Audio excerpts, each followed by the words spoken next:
Gentleman from California, Mr. Panetta, for 5 minutes. Great. Thank you, Mr. Chairman. I admit a part of this hearing I appreciate because it is on an issue that is important to me, and that's obviously improving the functioning of our government bureaucracy. I think all of us, I don't care what side of the aisle that you're on, all of us want to make the federal government work for our constituents. Now, I think we can also all admit that there are numerous examples where our bureaucracy is wasteful and duplicative, and yes, can be better streamlined. For example, I was pleased that this administration put out a permitting reform objective to get infrastructure and energy projects built faster and give taxpayers more bang for their buck, and believe we must work together on this front. Now, we have to have serious conversations. Of course, we can be serious about spending, and yes, we need to be serious about revenues as well. And we can start by marking up a budget resolution in this committee. I was critical of my own party's failure to do this, and I won't let this majority off the hook either. Now, I hope we can get some real discussion about how to improve our bureaucracy, and of course, like I said, make the federal government work for our constituents. Now, there are areas in which we can reduce waste. The Government Accountability Office releases a report annually highlighting opportunities to reduce fragmentation, overlap, and duplication in federal programs, as well as chances to save money and increase revenue. The GAO has found that tens of billions of dollars can be saved if we took actions to reduce fragmentation and duplication. To the government's credit, agencies have taken GAO's recommendations to save additional funding. Now, many of the GAO's recommendations include investments in programs to improve the administration, service, and track overpayments, but note that in some of these cases, spending money actually reduces cost. Mr. Duda-Gupta, are there areas where a little more investment can make a program work better and more efficiently?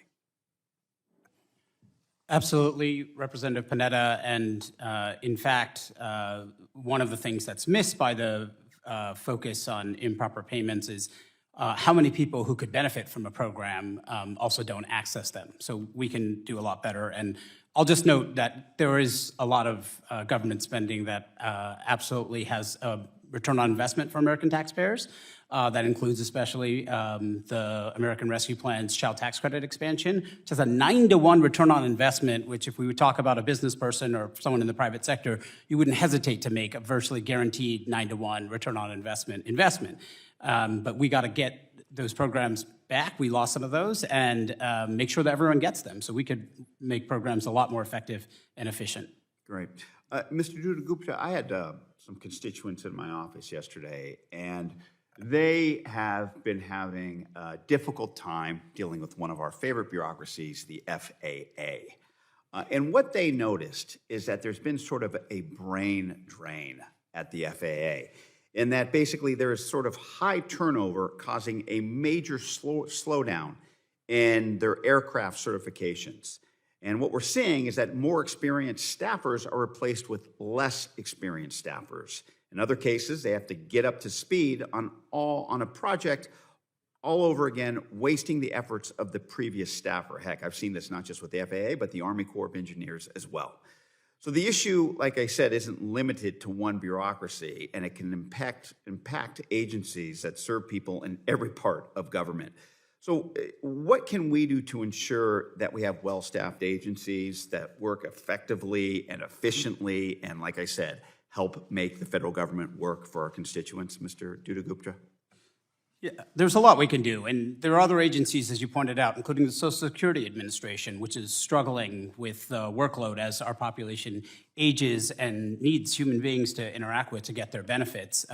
But one of the things we should do is not arbitrarily and preemptively limit sort of across the board our non-defense discretionary spending.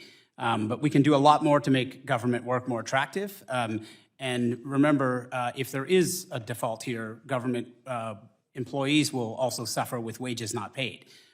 So we need to do a lot more to recruit, to continue to staff adequately, and that will improve the experiences that the American people have interacting with our government. Let's hope so. Thank you. I appreciate that, and I yield back. Chair thanks the gentleman. Gentleman yields back. Chair recognizes